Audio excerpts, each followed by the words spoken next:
Solid tales, history uncovered. When Americans talk about heroes, the mind usually drifts to fiction. We picture Captain America pumped full of super soldier serum, or Arnold Schwarzenegger's unstoppable Terminator. But the reality of the Second World War birthed a different kind of titan. He didn't look the part. He stood barely 1.65 meters tall. He weighed less than 110 pounds, yet this 110-pound kid would go on to duel German Panzer tanks alone. He would walk out of the European theater holding the title of the most decorated combat soldier in American history. His name was Audie Murphy, a true WWII hero. Born in 1925 into the suffocating poverty of a Texas sharecropper family, Murphy's childhood was bleak. His illiterate father offered him nothing but a hunting rifle before vanishing entirely when Audie was just 12. As the sixth of 12 starving children, Murphy dropped out of school in the 5th grade. He spent his days breaking his back in the cotton fields for $1 a day. His nights were spent stalking the dark woods, hunting game just to keep his siblings alive. His childhood friend later recalled that Murphy's marksmanship was practically supernatural. He could shoot a leaping rabbit or squirrel right out of the air. In 1941, his mother died of pneumonia. The youngest children were sent to an orphanage. At 16, homeless and surviving on odd jobs, Murphy heard the news of Pearl Harbor. He immediately tried to enlist. The recruiting officer took one look at his undersized frame, laughed in his face, and told him to go join the Boy Scouts. But Murphy knew that lethality isn't measured in inches. With his sister's help, he forged a birth certificate, adding a few years to his age, and finally slipped into the ranks. Yet the military still didn't believe in him. They shoved him into a kitchen to bake bread. His basic training drill instructor mockingly nicknamed him Baby. Furious, Murphy pushed his fragile body to the absolute breaking point. Over 18 grueling weeks, his surgical marksmanship and terrifying tactical instincts finally forced his superiors to stop laughing. They sent him to the infantry. July 10, 1943, the Allied invasion of Sicily. This was Murphy's first taste of combat. Before his landing craft even hit the beach, German heavy machine guns were tearing the water apart. Without hesitation, Murphy plunged into the surf and waded ashore. As the chaos unfolded, his predator's eyes caught movement. 2 Italian officers were fleeing on horseback. He dropped to one knee. The heavy M1 Garand rested against his shoulder. Bang! Bang! 2 shots, 2 officers hit the dirt. 10 days later in Palermo, his commander sent him with 2 other men to scout a fortified ridge. Reading the terrain like an open book, Murphy deduced a depression that would conceal a heavy weapon. Sliding through the dirt, they stumbled right into a 5-man German machine gun crew. Both sides opened fire. 1 American dropped, severely wounded. In a blur of motion, Murphy took out all 5 Germans, then rallied his surviving squadmate to push the assault. At Monte Mignano, he bumped into a 7-man German patrol. The firefight was over in seconds. 3 Germans dead. The remaining 4 surrendered to the undersized shadow in the rocks. But Murphy wasn't just fighting infantry. During a freezing night reconnaissance, his squad took shelter in a ruined building. The ground vibrated. A massive German tank rumbled to a halt just outside. Ordering his men to stay back, Murphy gripped 3 rifle grenades fitted to his M1 Garand's M7 grenade launcher. He slid onto his belly. He crawled through the freezing mud, directly inside the deep ruts of the tank's own tread marks. He didn't fire until he was less than 10 meters away. The concussive blast blew the German gunners clean off the battlefield and crippled the armor. For this unbelievable act of bravery, the teenage soldier was promoted to corporal. August 15, 1944, Operation Dragoon. While Murphy's unit was clearing a pulverized town in southern France, a German soldier emerged from the rubble, hands raised high. Murphy's best friend, Latty, stepped forward to take the prisoner. It was a trap.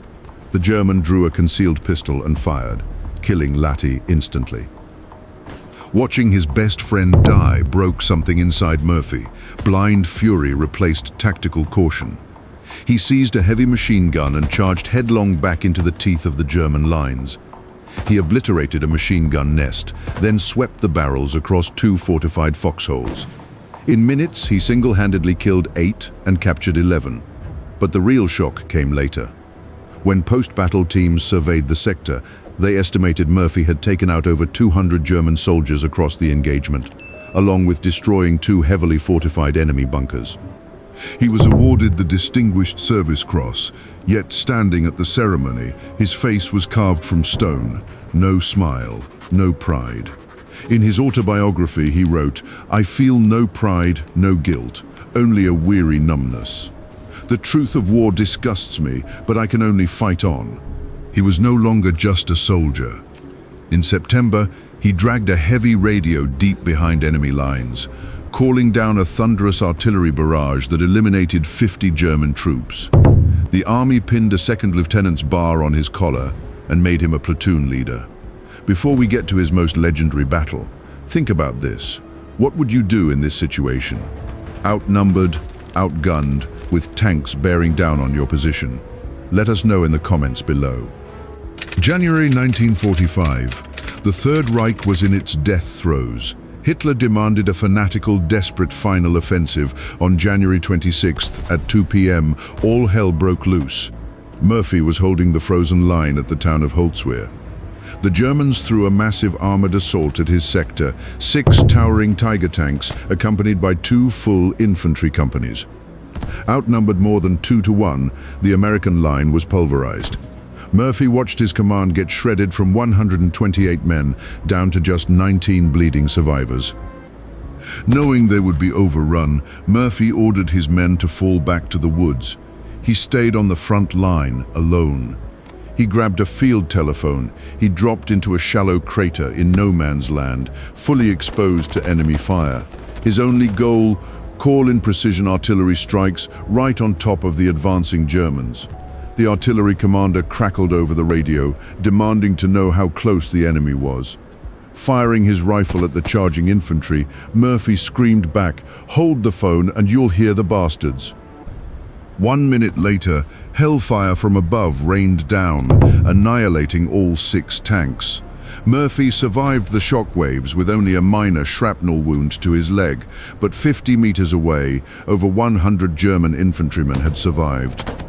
They were charging his position. Seeing the advancing horde, Murphy sprinted directly toward a burning abandoned M10 tank destroyer, a steel coffin packed with fuel, seconds away from exploding.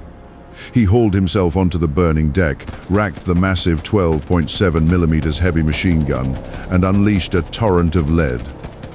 The deafening roar of the large caliber weapon cut down dozens of German soldiers in minutes. The psychological terror of a lone man standing atop a flaming tank broke the remaining infantry. They threw down their weapons and fled into the tree line. In that single terrifying stand, Murphy had personally killed over 50 men and completely halted a massive armored offensive. For this, he received the United States military's highest decoration, the Medal of Honor. Most people only know his battlefield legend, but the war never left him. Stick around to hear how he turned his own trauma into a win for millions of veterans. By the end of World War II, Audie Murphy earned 29 US military decorations, plus 5 French awards and 1 Belgian citation, 33 medals in total, making him the most decorated combat soldier of World War II in American history. He returned to the US in 1945 as a living god. In 1955, he starred in To Hell and Back, a cinematic adaptation of his own autobiography. It shattered box office records, becoming Universal Pictures' highest-grossing film for 20 years, until it was finally beaten by Jaws. But the guns never really stopped firing in his mind. The trauma of the meat grinder ravaged his life. He suffered from blinding headaches, violent vomiting, and night terrors. He became heavily addicted to the prescription sedative Placidil, generic name ethclorvenol, a drug now tightly restricted for its high addiction risk. When the withdrawals became unbearable, Murphy locked himself inside a motel room for one agonizing week, breaking the addiction cold turkey through sheer willpower. On May 28, 1971, Audie Murphy was killed in a private plane crash at the age of 47. But his final battle was fought for his brothers in arms. He spent his post-war years aggressively demanding that the US government recognize the psychological toll of combat. Because of his relentless advocacy, the government finally classified mental illness and PTSD as legitimate conditions covered under veteran medical insurance. He didn't need a super soldier serum. He didn't need a comic book. He was the real Captain America. If this story blew you away, hit the like button to help more people learn about Audie Murphy's legacy. Subscribe and turn on notifications for more incredible stories of World War II's most unsung heroes.